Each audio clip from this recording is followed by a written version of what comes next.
This week we prepare and compare striploin steaks. We applied a dry salt brine before reverse searing 3 different steaks, the Angus, the Black Angus, and a +5 Australian Wagyu. Now recognize that the purpose of the dry salt brine is to essentially get the outside of the steak nice and dry. This will facilitate better searing, getting us a better crust and better flavor on the outside of the steak.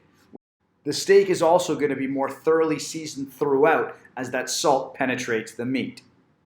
Use a good quality salt and be liberal. You want to make sure you cover all sides of the beef.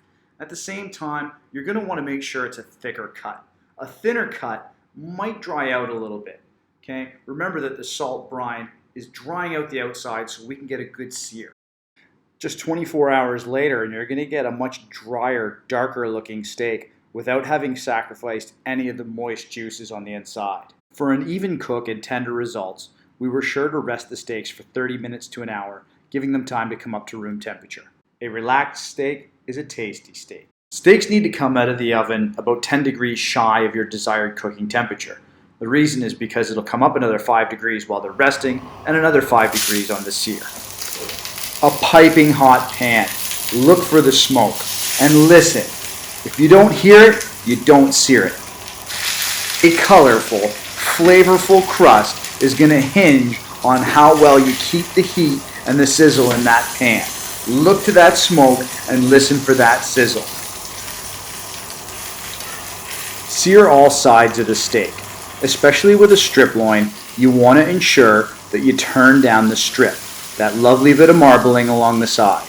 By rendering that down, you're allowing those juices to get access to the rest of the beef and making a striploin, which can be a little on the lean side, that much more rich and flavorful. The results were spectacular. Not only did we get a fantastic crust, but we got a glorious medium rare on all of our steaks. In terms of tenderness, juiciness, and flavor, I really had a hard time distinguishing between the Angus and the Black Angus. Fortunately, my dinner guests had no trouble at all. They preferred the black. In fact, they preferred the black in many respects over the +5 Wagyu. 2 out of 5 guests found the black to be more flavorful, even more tender. However, 3 out of 5 preferred the +5 Aussie Wagyu. Always appreciative of having the opportunity to eat any steak, but which of these would you like to have on your table?